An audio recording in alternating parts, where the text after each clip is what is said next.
Hey guys, Michael with the Hauling Falcon Junk Removal Service here, back with another video. Kind of starting, it's about 10 a.m. here in Cypress, Texas.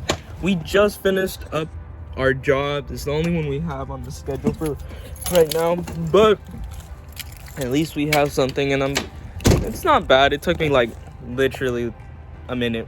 It was just a freezer and fridge removal, 80 bucks, because right now I am offering a special. So normally fridges and freezers are $50 each, but for all the new customers it's $40 each to appliance limit. So as you can see, 2 appliances, so it works here. So yeah, that's about it that we did right now. I am gonna probably post these on Facebook Marketplace or OfferUp, just to go ahead and get some money for these, so I don't have to go recycle them, because they still work, just they're very, very old and I don't need it. I don't want it. So I'm just gonna go ahead and do that right now, and then I'll see y'all inside. Alright guys, we're back inside now. Just a quick update on the fridge and freezer. Posted them, they're already gone. 20 bucks. And the best thing that came out of that is that he's actually a recycler and he scraps fridges, appliances, and all that type of stuff. So now I have the connection for that. See, that's what you got to talk to people. That's one thing that I like about reselling. Some of the stuff that I get is that you connect with people. You know, sometimes you never know that sometimes that you would never be able to connect with. So I'm very happy about that. Now I never have to worry about, picking up or where am I going to get rid of a fridge or a freezer. I have the connection. So that's a great thing. So now let's get into the main topic of this video, which is breaking down my biggest job, which funny enough was actually my very first job. So total gross, we ended up getting $1,000. We charged the client $700, and we got $220 as a tip. And then we resold about $80 worth of stuff. So that's where the $1,000 comes. Now let's get into the expenses of it, and then I'll show you my net profit for that. So we paid once to dump, which was $40.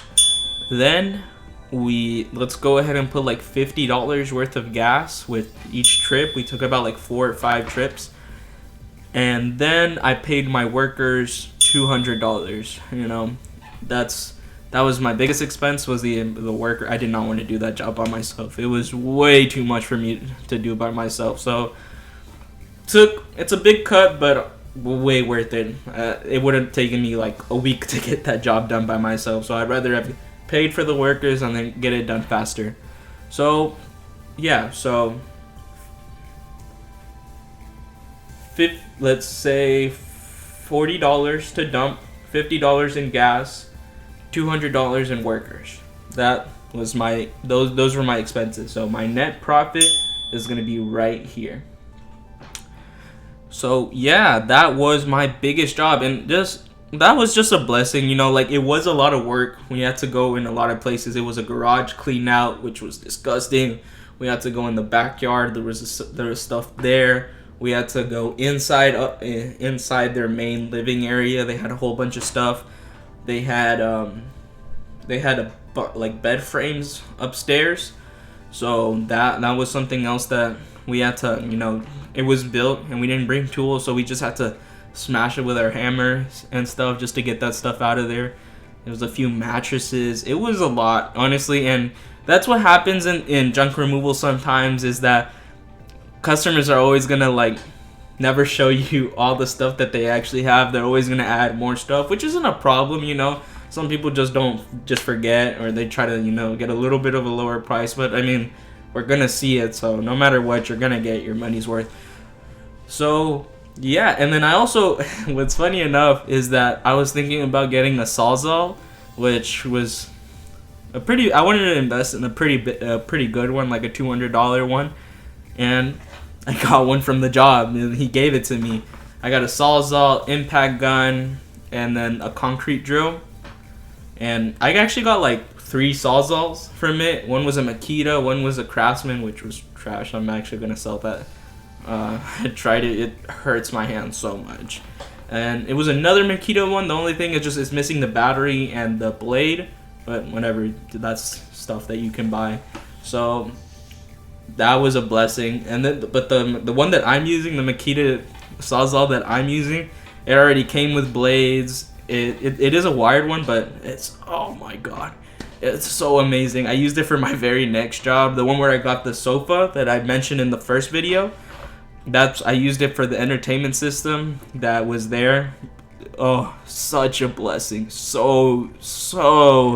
It cuts like butter. It's you. If you're gonna get into junk removal, you need a Sawzall. It makes life so much easier. Like it's gonna help a ton.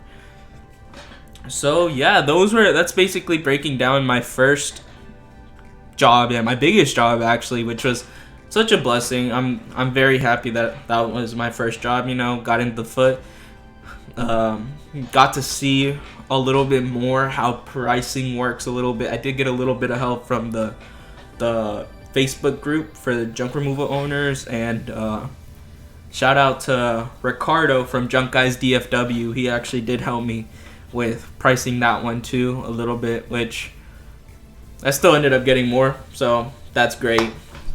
I was very happy with that job. I ended up netting a good amount, and I paid myself $20. Everything else went right back into the business, getting some materials. I got some posters, paid for film editing software so I can make good content for you guys. Hopefully y'all enjoy it.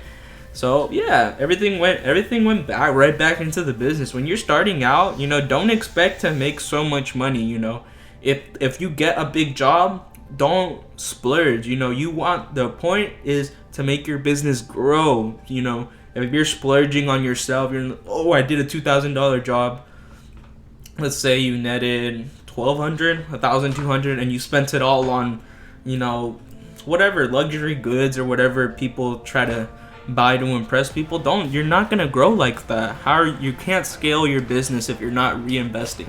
You know, for me, I'm not expecting to take home that much this year. You know, my main thing is every job that I do, I'm trying to reinvest it back in my business. That's the best way to grow. You know, if I don't make too much this year, that's perfectly fine with me, as long as I get the ball rolling, you know, get busier and busier, and actually am able to expand. So that's one thing. Like I basically I didn't get paid. Basically, I got $20 and that was just basically to buy myself some food because I was hungry. I was like, you know what, I'm gonna just take $20 for myself.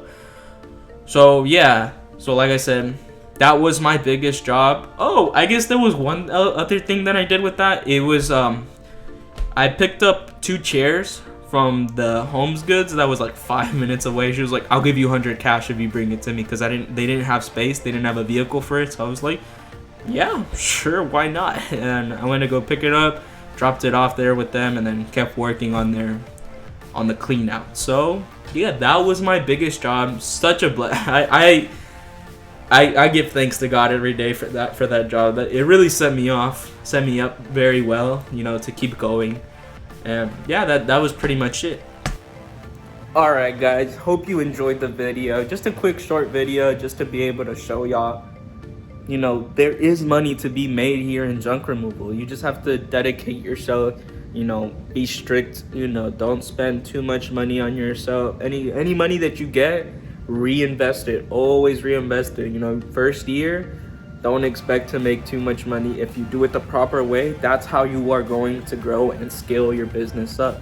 That is what I am trying to do. So yeah, that's basically my tip. You know, any money that you get, reinvest it. That's just so important. Reinvest.